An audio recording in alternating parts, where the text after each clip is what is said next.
So we're looking at College Board SAT Practice Test, Section 3, the math section without the calculator. We're going to look at questions 11 through 15. So in this question 11, in the equations above, B and C represent the price per pound in dollars of beef and chicken, respectively. X weeks after July 1st, during last summer, what was the price per pound of beef when it was equal to the price per pound of chicken? Remember that B represents the price per pound of beef and C represents the price per pound of chicken.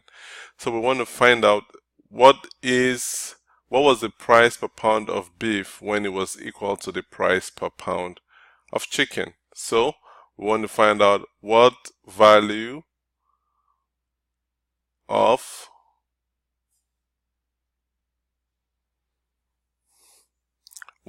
of X makes both of them equal. So let's start from there.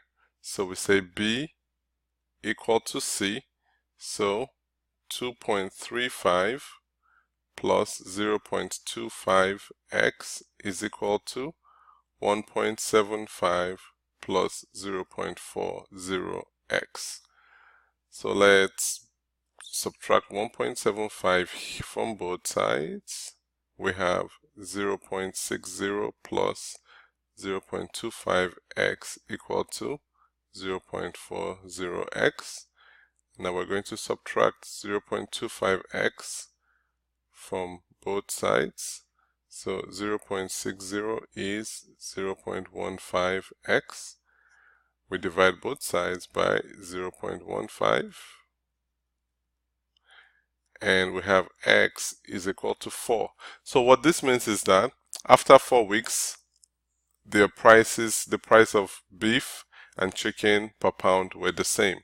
So we want to find out what was the price of chicken at that point.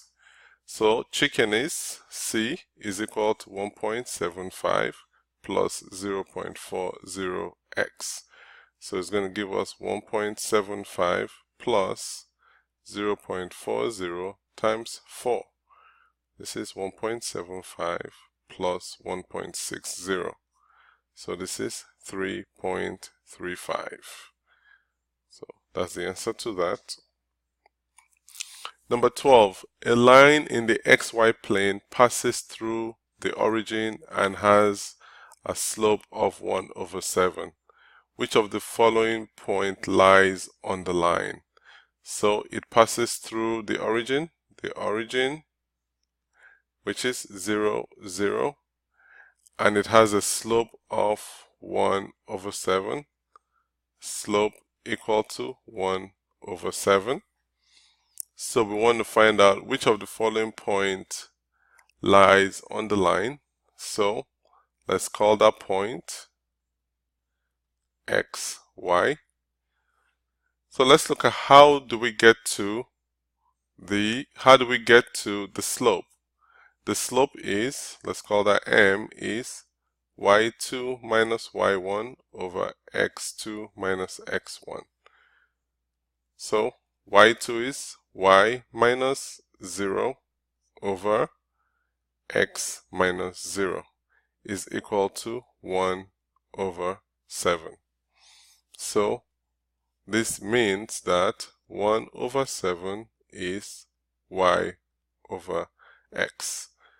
So that means that your x value is going to be 7.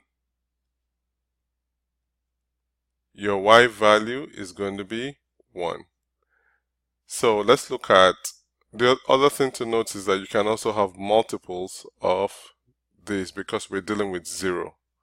Because we're dealing with 0 as the other point, you can have multiples here. So 7, 1, we don't have anything that looks like that. But then if you look at option D, we have 14, 2. So let's 14, 2, 14 and 2. You can see that this point D is a multiple of the point that we're dealing with right here. So because 7 times 2 is 14, 1 times 2 is 2. So let's just kind of test it to see that our thought process is right. So m equal to y2 is 2 minus y1 is 0 over x2 is 14 minus 0. So this is 2 over 14, which is 1 over 7. So this is how you deal with this type of questions. Number 13, if x is equal to if x is greater than 3, which of the following is equivalent to 1 over x plus 2 plus 1 over x plus 3. So let's try to simplify that. That's the first thing I would do in this type of a question.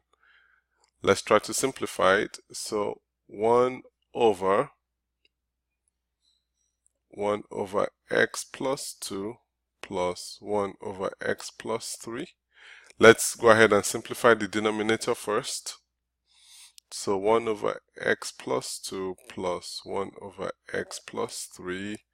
The least common denominator is going to be x plus 2, x plus 3. And then you divide this through, you get x plus 3 plus x plus 2. So you multiply by 1 in both instances. So we have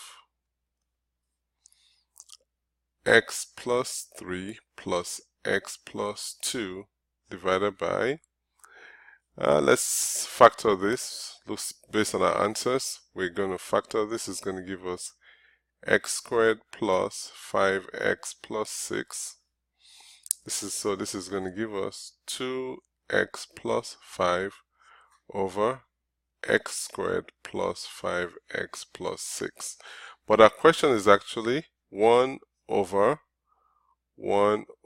x plus 2 plus 1 over x plus 3. This is going to give us 1 over 2x plus 5 over x squared plus 5x plus 6. This is, when you have this, it means when you have a fraction in the denominator of a fraction and you have a whole number on the top, or what you do here is you have 1 and then you multiply by, then you flip the fraction in the denominator. It's going to be x squared plus 5x plus 6 divided by 2x plus 5. So in your numerator, it doesn't matter if it's a whole number or any variable. As long as you have a term there, you multiply the term in the numerator by the flipped denominator. So this is going to give us x squared plus 5x plus 6 over 2x plus. Number 14. If 3x minus y equal to 12, what is the value of 8 to the power of x over 2 to the power of, 2 to the power of y? So when you see a question like this, the reason why you have this equation over here is because there is some form of a relationship you can create with this to get here. So what we're going to do first is we're going to rewrite 8 and 2 as, we're going to write them as exponents with the same base. So 8 is the same as 2 to the power of 3, and then we have an x over here, and then we have 2 to the power of y. So what this ends up becoming is 2 to the power of 3x divided by 2 to the power of y. Based on exponent laws, this is the same as 2 to the power of 3x minus y. So we're already told that 3x minus y is 12. So this is going to be replaced. We're going to replace 3x minus y with 12. That's how that works. And then the last question in this section, the multiple choice section here. So we have ax squared plus 2 multiplied by bx plus 7 is equal to 15x squared plus cx plus 14 for all values of x, and a plus b equal to 8. What are the possible values of c? Okay, so let's try to create similar expressions. So we have ax plus 2, bx plus 7. Let's distribute this. So we have a bx squared, so that's foiling, we use f, then o plus 7ax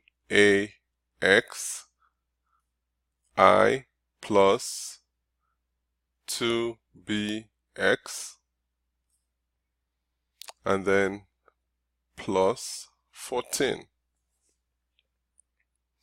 So we're told that let's simplify this further. So this is going to be a bx squared plus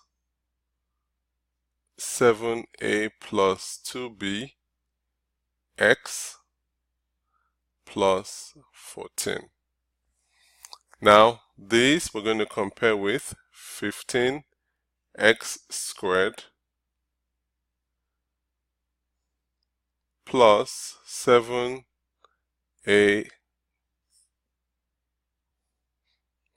plus cx plus 14. So now we have some information that lets us know that a plus b equal to 8, but then based on this, a, b equal to 15. So let's look at the factors of 15. That's probably easier to work with. You have 1 and 15, 3 and 5. So what this means is that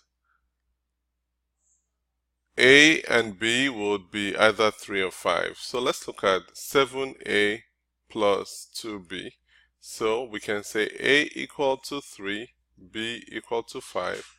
We can also have a equal to 5 and b equal to 3. So let's consider the two scenarios. So it's going to be 7 times 3 plus 2 times 5. This is 21 plus 10, which is 31. We also have a scenario where we have 7 times 5 plus 2 times 3, which is 35 plus 6, which is 41. So this is the answer to the question.